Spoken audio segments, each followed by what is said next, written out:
एक गांव में मोहन नाम का एक गरीब लकड़हारा रहता था। मोहन पूरे गांव में सबसे ज्यादा गरीब था। मोहन सुबह से लेकर दोपहर तक जंगल में लकड़ियां काटता और फिर शाम के समय गांव में घर घर जाकर उन लकड़ियों को बेचता। मोहन इतना ज्यादा गरीब है कि उसके घर में कभी कभी खाने को अनाज भी नहीं होता। वो बिना कुछ खाए सो जाता। और फिर एक दिन जब मोहन जंगल की तरफ जा रहा होता है तो रास्ते में उसको एक लकड़ी का बक्सा दिखाई पड़ता है। तो वो बक्से को उठाकर अपने साथ जंगल की ओर ले जाता है। जंगल पहुंचकर बक्से को नीचे रखकर उसे खोलकर देखता है तो बक्सा बिल्कुल खाली होता है। तो मोहन उसके अंदर अपनी रोटियां रख देता है और फिर लकड़ियां काटना शुरू कर देता है। कुछ समय के बाद जब मोहन लकड़ियां काटकर थक जाता है और उसको भूख लगती है तो वो बक्से से रोटी निकालने लगता है। मोहन जब बक्से से रोटी निकालता है तो उसमें बहुत सारी रोटियां होती हैं। तो मोहन समझ जाता है कि ये बक्सा कोई साधारण बक्सा नहीं है बल्कि जादुई बक्सा है। इसमें जो कोई भी सामान डालते हैं वो कई गुना होकर बाहर आता है। गरीब मोहन एक बहुत ही नेक दिल और धैर्यवान व्यक्ति है। उसने कभी भी उस बक्से से जरूरत से ज्यादा सामान नहीं निकाला।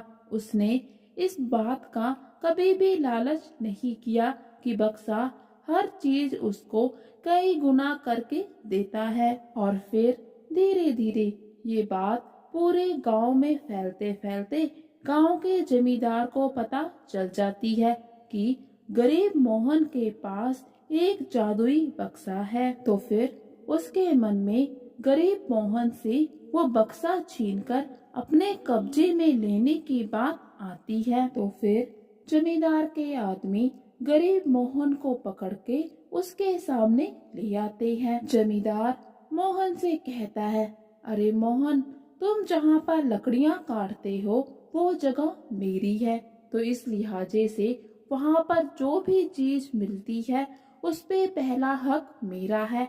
और जो बक्सा तुम्हें मिला है वो तुम्हें मेरी जमीन में मिला है, उस पर मेरा हक है, इसीलिए तुम वो बक्सा मुझे दे दो। जमींदार की बात सुनकर मोहन उससे कहता है, मालिक, मैं मानता हूँ कि जमीन आपकी है, लेकिन उसका रख रखाव मैं करता हूँ, इसीलिए बक्से पर पहला हक मेरा है। जमींदार समझ जाता है कि मोहन ऐसे नहीं मानेगा।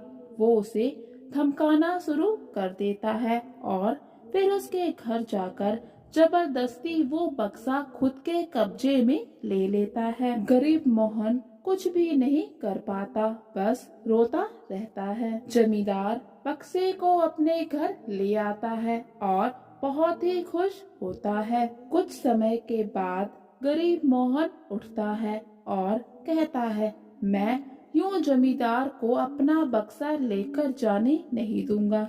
मैं जमींदार से अपना बक्सा वापस लेकर रहूंगा। और उधर जमींदार जैसे ही जादुई बक्से को अपने घर लेकर पहुंचता है तो जादुई बक्से की जांच के लिए उसमें एक सोने का सिक्का डालता है और फिर कुछ समय तक इंतजार करता है। लेकिन जब जादुई बक्से में डालने के बाद भी सोने के सिक्के की संख्या नहीं बढ़ती तो जमींदार अपने आदमियों पर भड़क जाता है। कहने लगता है कि तुमने मुझे झूठी सूचना दी। उस गरीब के घर से मैं ये जादुई बक्सा ले आया और अब इससे कोई भी जादू नहीं हो रहा। ये सब देखकर जमींदार के आदमी भी बहुत हैरान होते हैं कि इस बक्से में सोने का सिक्का डालने पर उसकी संख्या क्यों नहीं बढ़ी। वो जमींदार से कहते हैं, मालिक, सच में उस मोहन के घर में जो भी मोहन इसके बीज डालता था उसकी संख्या कई गुना हो जाती थी। ना जाने इस बक्से को यहाँ पर आकर क्या हो गया है। सोने के सिक्के की संख्या पता नहीं क्यों नहीं बढ़ रही। तो जमींदार अपने आदमियों से कहता है, क्या तुमने मोहन को इस डब्बे में कुछ डालते हुए देखा था? कहीं उसने कोई तंत्र मंत्र तो नहीं पढ़ दिया? तो फिर सेठ अपने आदमियों से कहता है, उस मोहन को उठाकर यहाँ पर ले आओ। अब वही मोहन इस जादुई बक्से का इस्तेमाल कैसे करना है हमें बतलाएगा। जमींदार के आदमी मोहन को लेने जा ही रहे होते हैं कि इतने में जमींदार बक्से में हाथ डालता है अपना सिक्का वापस लेने के लिए। लेकिन ये क्या, जैसे ही जमींदार डब्बे में हाथ डालता है तो उसके बहुत सारे हाथ निकल आते हैं, जिसे देखकर वहाँ पर मौजूद सभी लोग बहुत ही हैरान परेशान रह जाते हैं। जमींदार को भी कुछ भी समझ नहीं आता। वो खुद के हाथ में इतने सारे हाथ देखकर डर जाता है। इतने में मोहन खुद ब खुद वहाँ पर पहुँच जाता है। मोहन को वहाँ पर देखकर जमींदार के आदमी उसे कहते हैं, तुमने ये क्या किया? मालिक के इतने सारे हाथ हो गए। जब मालिक ने सोने का सिक्का डाला तो कुछ भी नहीं हुआ।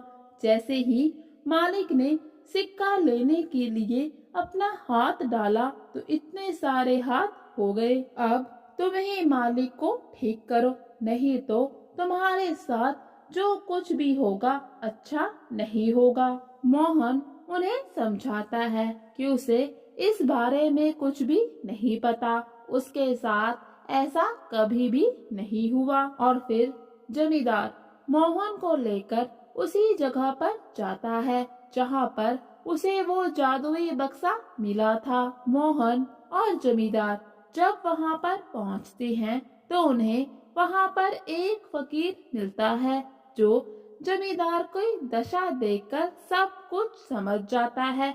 वो जमींदार को बताता है, तुम्हारे साथ जो कुछ भी हुआ ये तुम्हारे कर्मों की सजा है, क्योंकि ये बक्सा हर किसी इंसान के लिए नहीं है। ये बक्सा सिर्फ ईमानदार और सच्चे लोगों के लिए है।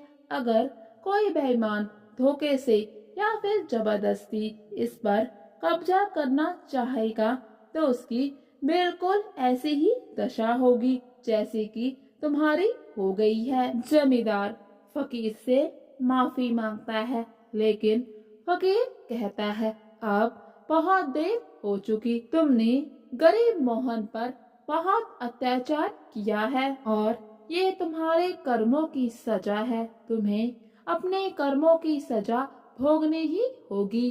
जो कोई भी प्राणी तुम्हें देखेगा उसे ये सीख मिलेगी कि किसी दूसरे का हक जबरदस्ती या फिर धोखे से नहीं छीना जाता।